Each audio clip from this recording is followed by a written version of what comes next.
mbokk yi ñi ngi ànd ak yéen ba tey ci seen chaîne Fass Ngom TV ñëw fii nga xam ne mooy gox bi ñuy wax Paal pour xool élection locale yi janvier 2022 nan la fi demee ñi ngi ànd ak Mamadou Wade moom mi nga xam ne moom moo représenté parti de l'espoir et du progrès fii ci Paal monsieur Wade ñu ngi lay nuyu.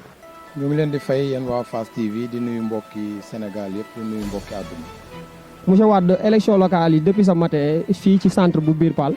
nit ñi ngi ciy dégg ay coow yooyu lan moo ko waral ndax parce que dégg na ne yooyu tu es impliqué dedans. waaw si ñaan xam nga lu tax ñu ngi sant yàlla bu baax di julli ci Seydina Muhammad sallallahu alayhi wa sallam yàlla dafa dogal ñu am 15 jours de campagne nag bu ñu ko waxee parti bu ci nekk am nga droit dem fenn fépp fu la neex su la neexee génnee xaalis su la neexee def leneen ndax Sénégal loolu moo fi xew ñun nag nekkuñ ci loolu mais dañu dem ba vote bi commencé. candidat Benno Bokk Yaakaar bu Paal di directeur Ageroute bu Saint-Louis Mor-Gui Gaye ñëw ci centre yi nekk ci Paal yëpp dugg fi topp rang yi di joxe par 10 000 par 5 000 force de l'ordre yi bàyyi ko ci ñun tam ñu ñëw centre Grand Paal riposté fexe ba génnee ko centre parce que yaakaar naa ne élection jeex na te loolu teg si réew mi da koy bañ élection bu campagne bu jeexee jeex na mais biir centre bi kenn waru fa dem di joxe xaalis wala nga fay wane spécimen parce que ñoom xam nañ ni ñàkk nañu leen rek moo leen dese muy jënd nit ñi loolu nag duñu leen ci bàyyi waaye ba léegi nag bàyyeeguñu jël na estafam delluwaat këram jëlee ay armes dellusiwaat ci terrain bi waaye ñun ñu ngi taxaw ci jàmm la ñuy liggéey moom lañ xam te am nañu yaakaar yàlla dinañu may ndam moom nag mu ngi ci terrain bi di jënd nit ñi waaw lu yàlla def it ñun ñu nangu loolu rek xëy na laa amoon lu ma ci wax. waaw dégg ngeen ko bu baax li waral coow li mooy beneen candidat bu la fi gis mu ñëw di def campagne ci biir centre yi moom moo fi indi woon coow li monsieur Gaye nan nga gisee vote bi ndax nit ñi ñu ngi ñëw di voter normal wala. waaw pour le moment moom centre bi ñun ñaa ngi ñëw di voter vraiment Paal génn nañu mais am na ci ñoo xam ne xëy na ñu ngi xaar ba ngoon parce que Paal toujours avant 18h moom ñëpp daanu voter te ñu ngi am yaakaar ni population yi daañu génn voter incha allah. waaw ñi ngi gis ci wetam mu ànd ak ki nga xam ne si mooy candidat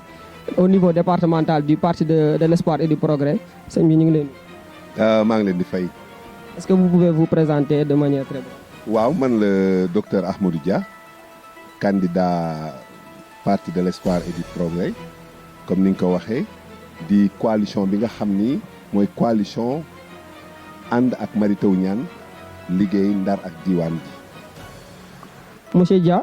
ñu gis ne nga jógee Ndar ba Paal ñëw seet si sa candidat bi fi nekk fekk ko ci yenn tolof-tolof yi comme ni mu ko waxee léegi ban jàngat nga ci am. waaw d'abord wax ni ñun suñu mission kon niñ ko defee. ci campagne bi noonu lañ ko defee ci élection bi parce que du rek Ndar laa dëkk du Ndar rek Ndar laa nekk que ni bu élection jotee damay yem Ndar loolu dama ko reproché bu baax yeneen candidats yi parce que gis naa ni candidats yi nga xam ne ñoo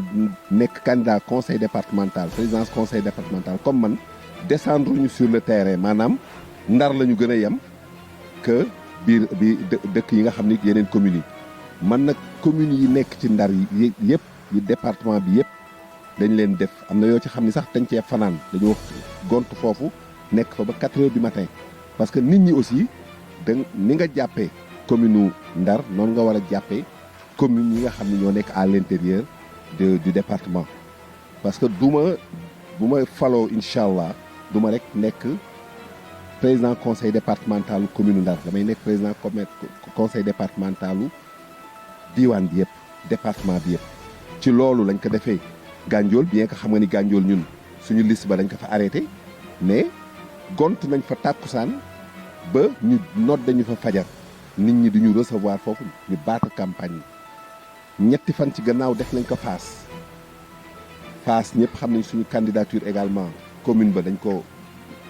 bloqué mais def nañu loolu également nekk fa ak ñoom 18h ba yaakaar naa ay 3h30 du matin lañ fa jóge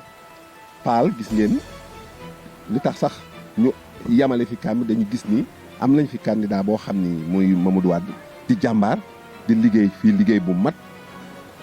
ñuy gën di jokkoo ak moom di wax ak moom ba nga xam ni def naa ñetti yoon lañ fi ñëw fekk si ko fi parce que moom def naa li ñu ko doon sant mate na ko te noonu ñu ko defee également noonu lañ ko defee Gandon ba bërki démb noonu lañ ko defee ci biir Gandon kon wane ni juróomi communes yi intercommunalité bi ñu bëgg ñun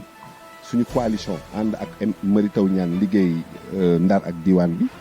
moo di fexe ba commune bu nekk nga nekk li nga nekk mais département bi boole ñëpp parce que aussi buñ ko deful rek Ndar moo ëpp doole moo ëpp partenariat moo ëpp lépp mais bu fekkee ni tey jii Ndar kese dafa dem maanaam da nga falu Ndar rek comme bëgguma sax wax yi jotoon am mais tëdd Ndar rek bàyyi yeneen 4 communes yi da nga leen di néewal doole moo tax ñu bëgg incha allah bu fekkee ni mbir yi sotti na li ñu xalaat moo di doxale ko mooy dëkk suñu tànk yi jouru élection aussi dañ ni fi ñu demoon campagne électorale yëpp daañ fa wàcc saafonteeg ñoom xam la fa xew Ndar laa jóge defaguma centre Ndar yi dama ni matinée bi yëpp damay dem Gandiol def Fass def Gando ñëw Paal def ko soog a dellu Ndar nga xam ni mën naa am après midi bi yëpp de 14h à 18h bureau de vote yi di tëj mën naa def le maximum de centre possible loolu mooy suñu tànk yi nga xam ni moo ñu indi Paal. jërëjëf monsieur Dia juste monsieur Wade le dernier mot ban message ngay lancé à l'endroit des jeunes pour yenn événement yi nga xam ne am na fi ci suba mu bañ fi reproduire. waaw li may wax jeunes yi rek mooy taxawaay bi ñu amoon ñun li ñu baatar suñu campagne lépp dañu woote jàmm di laaj di wax ñëpp ñu dal incha allah am nañu yaakaar ni Benno Bokk Yaakaar bi nga xamante ni moo lëmbe Sénégal tey jii Paal daan nu may incha allah loolu rek laa doon tënk di wax ñëpp nañu génn dem voté ji ay wi jaru ko jarul xeex jarul xulo kuñ jox xaalis nag lekkal waaye centre yi moom mayuñu kenn mu fi joxe xaalis loolu rek la ñu amoon luñ ci tegaat di sant waa Fass TV di leen gërëm ndax gis nañ seen taxawaay ci pré campagne bi ak ci campagne bi yàlla na leen yàlla def télévision internationale di ñaan yàlla aussi porter l'espoir gagné département bi gagné 3 communes yi nga xam yëpp am nañ fa candidat di leen sant di leen gërëm salaamaaleykum wa rahmatullahi wa barakatu jërë ngeen jëf merci beaucoup.